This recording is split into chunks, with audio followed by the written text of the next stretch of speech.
Oh, hi there. Hi. Okay. Ladies and gentlemen, welcome. We've started accuracy testing for the 11.5s. Kind of doing a shoot off between the Knights and the SD, although I don't know that I'm going to do that after today. But it is what it is. Now I have to temper my expectations for things because these are fighting rifles, quote unquote. They're not precision application rifles, and they're 11.5s. They're not 16 inches, 18 inches, 20 inches. Their intent and purpose is CQC. So really this is kind of just checking boxes for nerds like me. You're a fucking nerd. You're a fucking nerd. And no one likes you. And people who care about inherent mechanical accuracy, I guess. Also, it is about chasing loads for barrels and for setups. So just keep that in mind. And I'm not here to to flaunt my non-existent shooting skills or pretend like I'm a sniper with anything you put in my hands. I'm a regular dude doing regular things, just trying to be halfway decent, I guess. Speaking of halfway decent, more than that actually, I've had really good luck at the range these last 2 days. I went Friday and today, and I ran into some really solid people. First guy, old dude, always at the range. I let him play with my MR762. This guy gets groups at 200 that I wish I got at 100. My man can shoot. And he's not a FUD. He's super easy to get along with. Really cool guy. Talks to everybody, old guys, young guys. Just able to talk and flow with everybody. Genuinely nice human being. And it's really refreshing to run into those people, because sometimes at the range you get some people that wake up and choose violence.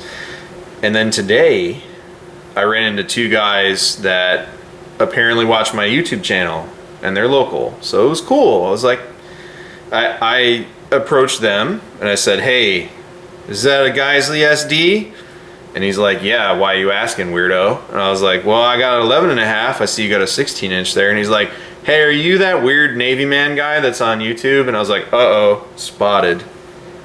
So it didn't quite go like that, but it was kind of cool, you know. I have that happen once in a great while, and these two dudes happen to be really cool about it. Sometimes people want to fight me, and these guys didn't, so it was nice. They let me shoot their stuff, and I let them shoot my stuff. It was a really nice experience, and I didn't have that super great of a shooting day today as far as my accuracy went, but shooting their stuff was really nice. I shot the one guy's Geissele 16-inch Super Duty, and it was beautiful. That gun is so nice. And apparently it was a Blemula. I couldn't tell by how it shot. It was shooting dead nuts accurate, but the barrel had this weird like spiral on it. I think the tooling or the cold hammer forging process just left some marks on it, and it's just unsightly. And you know how OCD Mr. Bill is. It was cool though. It was like a cool little mark. I don't know, but it shot really, really well. And then same guy let me shoot his M&P, had a hollow sun optic on it, I think. It was an M&P 2.0. Shot really smooth actually, and the texture is really nice on it. I don't really like M&P triggers, but it shot really nice. And I'm not a dot shooter, but I still hit, I think, once out of 5 at 100. with 115 ball, and then his buddy let me shoot his Legion P320, which is pretty nice of him because I apparently baptized it by fire. So hopefully I was the first person to shoot it, is what I'm saying. Hopefully that gun treats him well after that, or he's gonna blame me. I don't know. So I took this out 2 days and I took this out 1 day, and these are the 2 rounds I shot cellular and below, 77 grain 5.56 hollow point boat tail, and the Hornady tap 75 grain boat tail hollow point. They like, you know, just swapping them around. It's the same it's the same kind of round. T2 tap, just so you know. Taps in like a lot of different things. They have a lot of different rounds, and 5.56 and 223 and all that. I stick to 5.56. I prefer 5.56. It's my happy place. Okay, day 1, which was Friday. Took it out. Oh, atmospherics was 80 to 85 degrees for the time that I was there. Not, it was somewhere between. It was started at 80 and then it ended at 85, and I was smoked. Very humid. Over here is the SR16, so we're gonna skip that for another video. And this is the Geissele SD using the VCOG at 6x at 100 yards. I shot cellular and below on this side and tap on that side with the MR556 in the middle, and these are multiple groups. So I was just kind of shooting for speed and for fun. So ignore those in the middle. The best group that I shot, now I'm gonna cover this now. I might say it again. I prefer, I think 9-hole reviews has it right, using 9 holes for accuracy. I'd use 10 just to keep it round out of the out of the amount of rounds in the box. Because of ammo constraints and time constraints and all sorts of stuff, plus my limited capability, I am not Henry. I can't shoot as well as him. I should call him sir, I guess. I can't shoot as well as Henry, and I'm never gonna be on that level, like probably for my whole life. But we'll see, I guess. But using 5 rounds for me is pretty good. If I'm swimming in ammo in like 5 years, I might say, let's start doing 9-shot groups. But for right now, 5-shot groups. The reason that I measured the 3-shot groups in these groups is not because they're better, but because I know people in the comments are gonna say, ooh, what was that tight little group? Because some people are smarter than me and they stop shooting once they've done good things. So had I done that, I'd have nothing but super impressive things to show you, rainbows and unicorns. But the reality is that's not what took place, and 5-shot groups. So that's why there's 3 and 5. It's not to like fluff my numbers, it's because I know people are gonna ask, because everybody does shit different. The best group I shot was with cellular and below, 77 grain, and I gotta flip this over. Everybody please pray for my duct tape that it holds, because I got more videos to do tonight. So I shot a penis, and these 3 shots were 0.6 MOA, and with these, no matter how you measure it from the center to center, it's 1.75 MOA, or 1 3/4 inches, whatever. So that's what I shot. Now the Hornady tap, for some reason, I couldn't do better than 1.5 inches for the 3-round group, and then subsequently was 3 to 3.25 MOA for whatever target you split. My MR556 did these nice little, I was shooting 3-shot strings kind of quick, and these 2 were gorgeous. But that notwithstanding, and one of them was a 4-shot group, but anyhow. So this was day 1. The tap shot like shit, and I got 1 group with cellular and below. Very happy, I guess, because it was a penis. Day 2, which was today, the atmospherics were 70 to 75 throughout my duration, and it was kind of cloudy. Let's stick to the SD. So I shot the nights first, then went to the SD, then went back to the nights, then back to the SD for these last groups. To keep it fair, because I was kind of doing a head-to-head and I didn't want to influence myself either way, I kept the VCOG at 4x. It's a first focal plane, so it didn't mess with my 0. And the field of view was similar, although the shot glass in the VCOG is superior, which is hard for me to say because I love my little Steiner. And it still held its own. So today, because of course, and I'm glad that I didn't say fuck it with the tap, the cellular and below shot worse than the tap. And had I shot the group that I shot with the tap slower, it probably would have been better. So I also screwed this up. I meant to do tap on top, cellular and below on the bottom, but I didn't look when I was shooting. So luckily I separated the ammo. I used the 20 round MR556 mag for the cellular and below and the P mag for the tap. So that's how I was able to catch it. Otherwise I would have had skewed results. So this group here, minus these two, I think either way you measure it, with these three or these three, it was 0.6. And then with this, it was 1.18. With the cellular and below, I was able to cut, you know, these three shots are 175. Don't ask me where the fourth one went. And it could be, I don't know how to count. I don't remember. But with this is a 2-inch group. Again, very, very, very serviceable for 11.5. And then I shot this really cool V because I just finished Cyberpunk. Is that a fucking joke? So I had to shoot a V. And this was 3.5 inches, however you cut it there. So now on to the Knights. Okay. So with the Knights, 4X with the 11.5. Now I shot better with the cellular and below with the Knights, which is weird. And it's zeroed for my preferred load of 77 grain TMKs. Now I'm gonna tell you right now, I'm not shooting 77 grain TMKs because I can't replace them right now. And what I have is what I have. So I will get to that point eventually.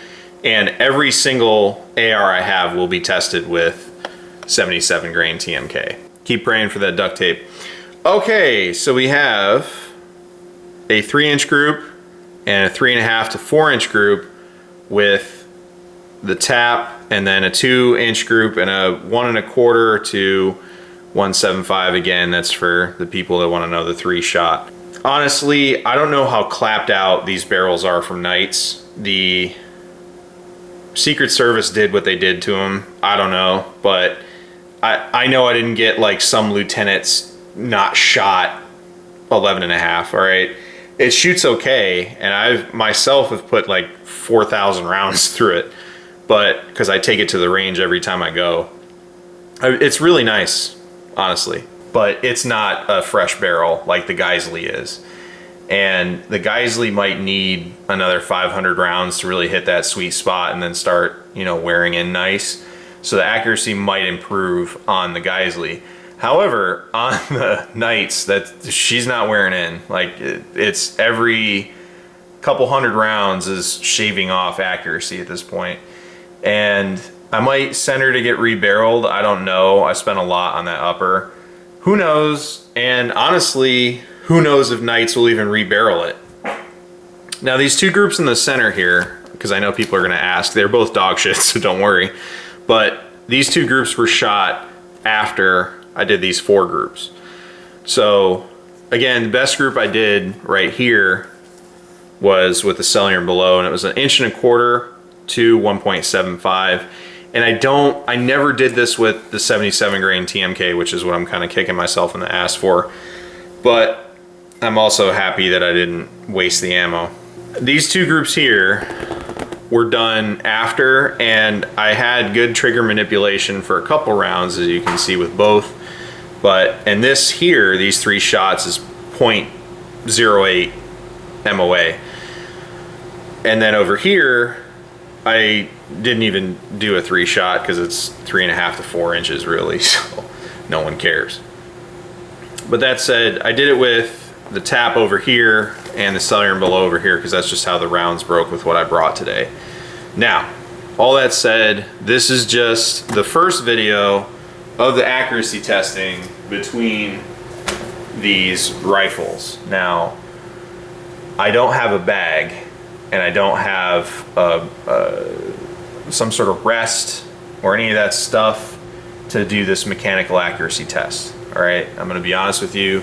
My goal more often than not is to see what a regular guy can do with a setup. All I did was take my Vertex bag, chuck 2 hoodies in it, and throw it on the bench so I had a softer input versus the 2x4s that they have crudely screwed together over there. So it was a softer surface. And my time between shots was not hurried, but it wasn't slow as some people would expect. Some people want like 2 minutes between each shot and don't let the barrel get too hot. Realistically, I'm a regular dude. These are fighting rifles, and I need to see what they can do as I've set them up. With my limitations as a shooter, I'm not a superior marksman, I'm not a sniper, I'm not any of these things. Regular dude, average or slightly above average experience, and average or slightly above average shooter. With that said, do I want to get like a 4-16, put it in a Scalar Works mount and start really drilling down on accuracy testing? Or do I want to set something up and say, hey, with this setup and me behind the rifle with these parts and optics and ammo, this is what I could do with it? Or do you want to see me go full nerd and devolve into just making people on the internet happy? I don't know. Let me know in the comments. Like, yes, it's kind of cool to know what these can do, these 11.5s. But again, that's going to entail me getting a specific scope where I can see 15 or 16 power, and I'm going to be OCD to the point where I'm using the same exact lower for everything so that the trigger is the same, and I'm going to use the same bag and, you know, whatever I come up with that it's a repeatable standard, and I'm going to use a lot of time, effort, and money and ammunition to do this. So if that's something you want to see, maybe I can get down with that. And I'm going to do accuracy testing for each thing I do for review, because I know with the MR556 review, I was like, yeah, I can crank off a quarter MOA with this thing with 77 grain TMK with what I got in it, doing the same thing that I did today as far as like the rest, putting it on a backpack and just, you know, pressing shots. That's good for some people. It's not good enough for others. And I can't make everybody happy. So do you want to see the practical accuracy with the setups that I have, or do you want me to go full bench rest, atmospherics? I'm telling you, I'm not buying a chronograph. I'm not doing all that stuff. I'm not made of money here. I'm a regular dude. But if I need to get a 4-16, I can't even I can't even bring myself to buy a new camera right now, you know? So just keep that in mind. I am going to do accuracy testing, and my precision applications do need to meet an accuracy standard. But for the 11.5s, the 12.5s, the 10.5 I have, do I need to do hyper accuracy setups, or am I just going to run it as is and see what I can do with it?